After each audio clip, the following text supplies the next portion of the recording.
This is CB Up for Discussion, a podcast series from Community Business where we tackle DE&I and wellbeing hot topics with special guests from across Asia.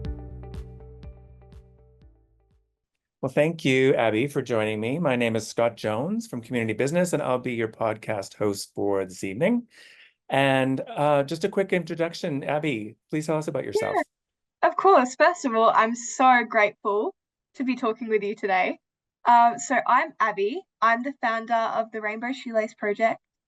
I'm from regional New South Wales, and I'm 15 years old. Awesome. I saw on LinkedIn that you recently turned 15, right? I did, yes, on the 4th of September, so very fresh. It feels weird saying it. Excellent. Well, it's really impressive, and I don't, mean to flatter you, but I really think it's impressive that you started this program or your project in 2022, and you're only 15. So kudos to you. That's amazing. And it's funny, I've been following you on LinkedIn. I'm a little bit of having a fangirl moment, but yeah, I love what you do, and I think it's so amazing. And I love the visibility that you're bringing to the community. And, it's amazing that in 2 years or a little over 2 years now, you've sent out 280,000 packs of beads, which is incredible. Such a crazy number. It still feels so weird hearing someone say that back to me. It's just grown so much in such a short time. Yeah, it's amazing. I have a question I hadn't prepared you for, but do you remember who you gave your first pack of beads to? Oh my goodness, that is such a good question, because we started it off, I had the idea, and we went to like a local craft shop and like just bought this like pack of like 50 different assorted beads. And I think because I took the idea to my friend Max, who is from Broken Hill, where I am originally from. I live in Port Macquarie now, but we'll get to that later.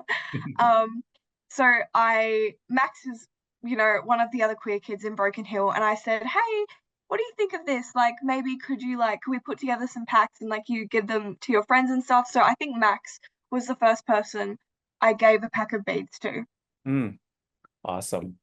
I love it, starting out small and seeing it grow. Just really with like local queer kids that needed that visibility too. And to think it's like gone global now. Like there are people in different countries that support it. It's such a crazy feeling. Yeah, that's awesome. And I definitely want to get some so we can start spreading it around in Hong Kong. Yes. Oh my gosh, that adds another place to add to our list.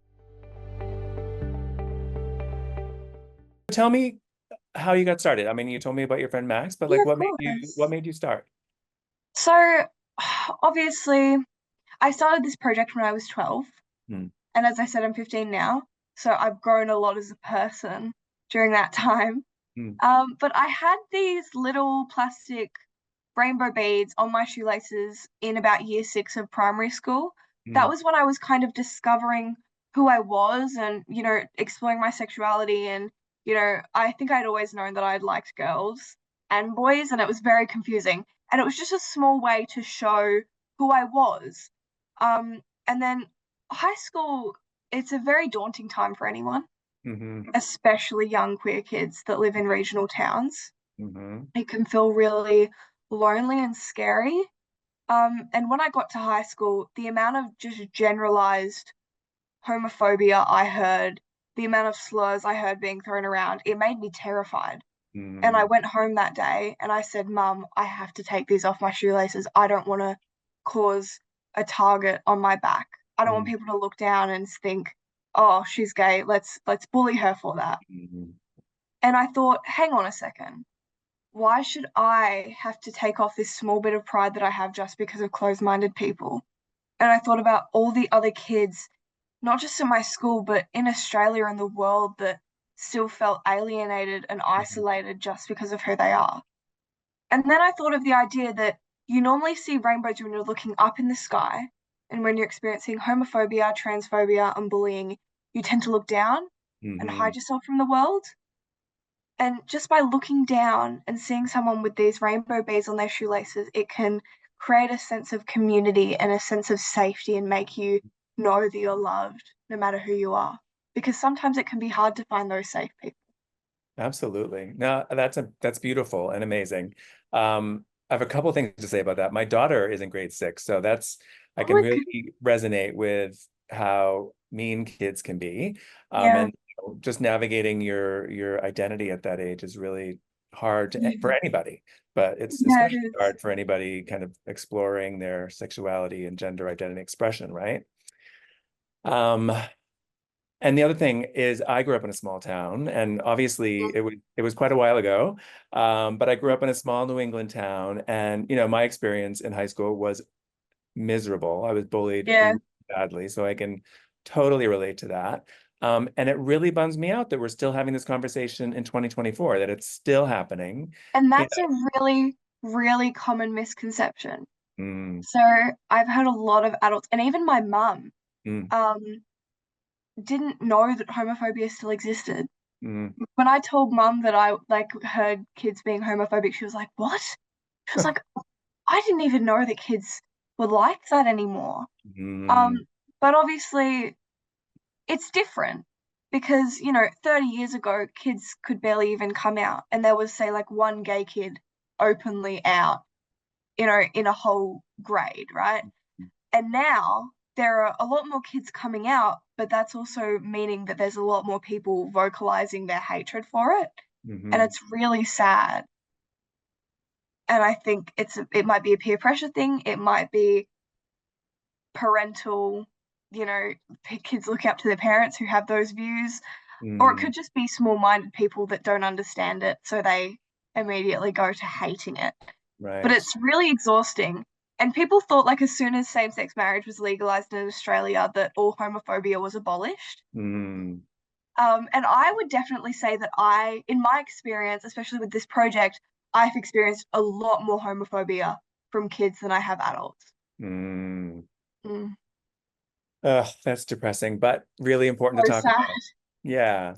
And just coming from Hong Kong, and the work I do is with companies that have offices all over Asia Pacific. And one of the generalizations we have is that Australia is so far ahead of any other market in Asia. So it's really important to know that this happens in Australia. It's in my mind, Australia is like totally progressive, and that's what everyone thinks. And and compared to some parts of the world, it is. And I'm very grateful to live in the world that I do, but I'm also not going to settle for the bare minimum. We've come a long way, but we've still got so far to go, and it does give me hope. Looking back 30 years, I hope in another 30 years' time that we can hopefully live in a world where it doesn't matter who you love, you can just be accepted for who you are. Yeah. No, that is the goal, right? I hope that happens in my lifetime. You mentioned growing up in a small town, and I think your mom told me that you moved, right, to go to school? Yes. And is that because of the homophobia that you witnessed and experienced? Yeah. So, I started the Rainbow Shoelace Project as a kind of anti-bullying movement because I felt really alone. But in towns like Broken Hill, no one speaks up about anything. And you just have to be what society deems as normal, otherwise you'll stick out like a sore thumb and people will hate you for it. And when I started to advocate for LGBTQI+ rights, and when I started the Rainbow Shoelace Project, it put such a big target on my back. And generalized homophobia became targeted homophobia. And it was relentless. It was every day. It was online. It was in person. Boys, girls, kids younger than me, kids older than me. And obviously I was in year 7 when I started this, so it happened from the start of year 7 right up until the end of year 8, when in term 4 I literally could not go to school. I never thought, and I love learning. I love school. I love education. I love learning new things. But I hated the social aspect because I was so scared to walk down the halls of school. You know, I'd be called slurs that some people wouldn't even expect that still get used, but they definitely do. People, you know, telling me that I was a waste of oxygen, that, you know, the world would be better off without me. Wow. And just completely saying the opposite of what I was trying to say, like saying that the world needs to stay hateful. And I'll give you, so for Ida Hobbit Day 2023, so last year, and Ida Hobbit Day, for those who don't know, is the International Day against homophobia, transphobia, and biphobia. So I was like, my school is very plain, very grey, dull, and I was like, this is one day, so why don't we just put the pride flag up? So I got permission from my principal, and I alone raised the pride flag on the flagpole. And within seconds, 30 to 40 kids of all ages started to crowd around me, yelling slurs, you know, hateful things. And I couldn't even make out what half of them were saying because there was just so much yelling. And I just remembered feeling so closed in and so afraid. And I just kind of had to run to the side, and I ran up to my deputy principal's office, and I was so distraught. And I was like, this has just happened to me. Like, I don't know what to do. Please help me. Like, I feel so unsafe at school, and I don't know what to do. And yeah, it progressed from that, and it just got worse. So we ended up saying, look, we need a change. We need a change of school. And when my mum told my grandfather, who I'm very close with, who's a very big supporter of the Rainbow Shoelace Project, when my mum told my grandfather that we were thinking of moving me away, my pop said, that's the best idea because I don't think she'd make it to year 12. Like, gay people aren't being murdered by other people as often as they were 30 years ago, but we're being murdered due to suicide rates because people make other people feel so awful about themselves. And it's so sad. And I'm really glad that you did bring that up, because a lot of people see my story from afar and they don't see that side of it, and they think that it's just been success and rainbows and perfectness, when in reality it's been such a journey. And I don't say that I'm grateful for the bullying, because I'm not, and I wish it never happened to me. But I do know that it's made me the person I am today, and I think it's made me a stronger advocate because I know what I'm talking about, and I know who I am, and I know what it's like to feel that way. So I think it enables me to tell a stronger story. And that's why I think it's so important to share those dark, grim details, because it helps people relate more. Absolutely. And yeah, I think it's so brave of you to, you know, like you said, you could just close down. And I mean, that's what I did. I just closed myself off, and I just struggled to get through it. And, you know, I'm same. I'm not glad it happened, but it did make me who I am today. And I feel stronger as a result of it, but not fair for anybody to have to go through that. Can you tell me maybe about a challenge that you faced in your, in the journey? Yeah, of course.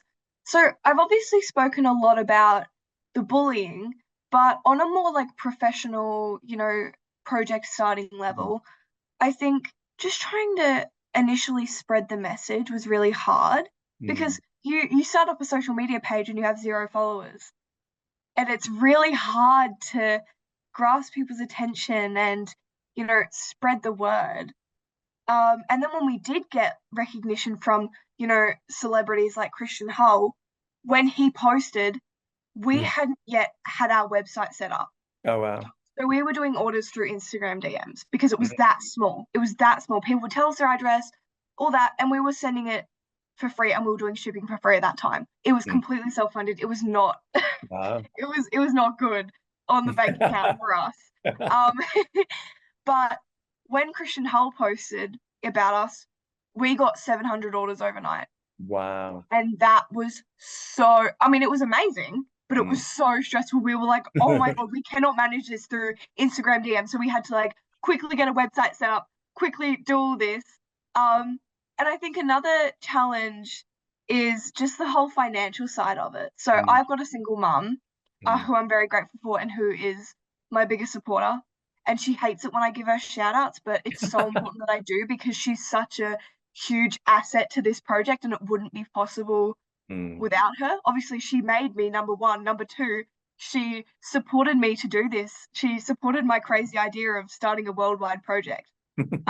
But I think because we don't have a corporate sponsor, and that's one of my goals, I really want to get more funding. Right now, we are kind of balanced with donations. People are very thoughtful with donations, and businesses, when they donate to us, that just, it means so much and it helps us out so much.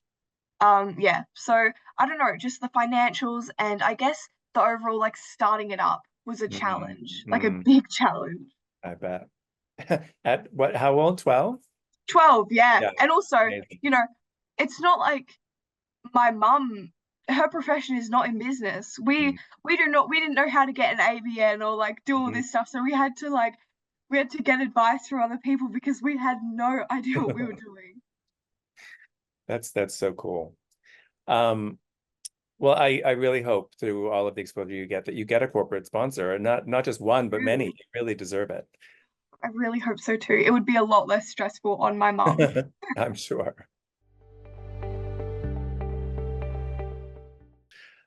Switching topics a little bit, but I heard you wrote a book. Oh my gosh, yes. Oh my God, That's I love amazing. talking about this. Yes.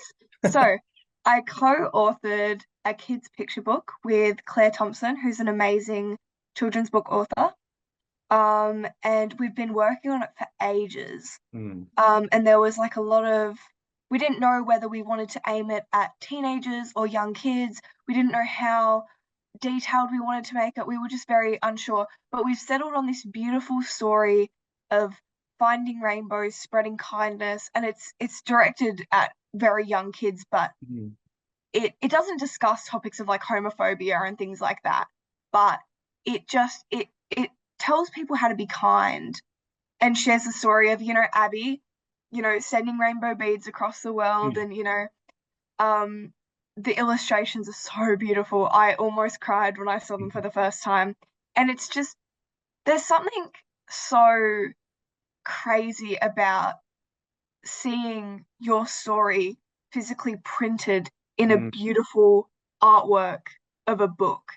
It's so amazing, and I just can't wait to get it in libraries across the world and on the shelves, because I think it's just such an important thing. And I'm a big advocate for education on those topics. It doesn't have to be in-depth education, but just teaching your young kids that boys can marry boys and girls can marry girls, and normalizing that you can love whoever you want and you can be whoever you want to be. I think that is what's going to stop homophobia in the long run, is making it normal and making it okay and not making it a taboo subject. So that's why I'm so grateful that this book has been able to, become a reality. Because if you told me when I first started this project that I would have a kids book being like coming out, I would not have believed you. So it just shows how far an idea can go. That's amazing. And I think the reason you've been so successful, obviously, I mean, because of yourself, you're brave and you're articulate, and I think you have an amazing story, but also because it's so needed, and it's so, it's universal in its own way. It's like you said, it's not necessarily teaching people in depth about, homophobia and, all the bad things in the world, but just visibility and exposure and representation. It's so important. Yes, I completely agree. When is it going to be ready? Do you know? Oh, March next year.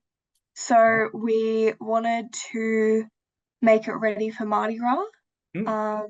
So that's like a very seasonal, fun time of year for everyone. So yeah, that's when it'll be ready. But it is available for pre-order on our website, which is rainbowshoelaceproject.com.au.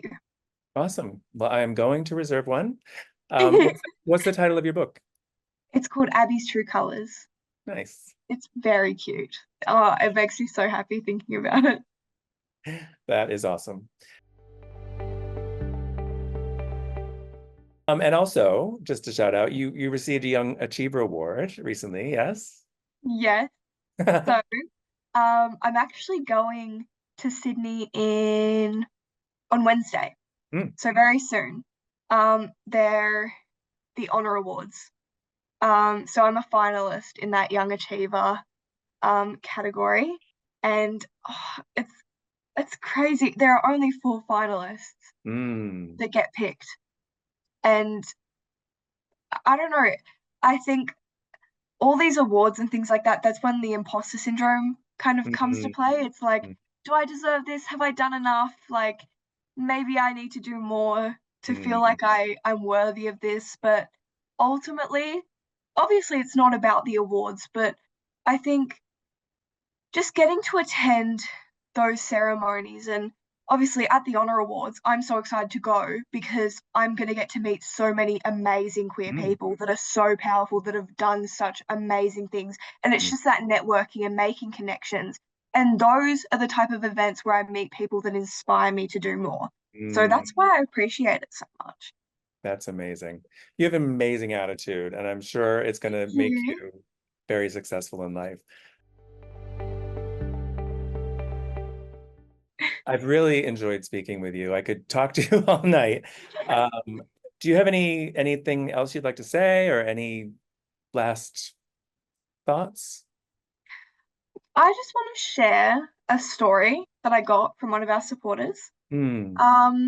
It's just a message, and it's my favorite story to share with people about the Rainbow Shoelace Project. So I actually got this message when we had kind of first started the project. I think it was after Christian Hull posted and we had gained a bit of followers.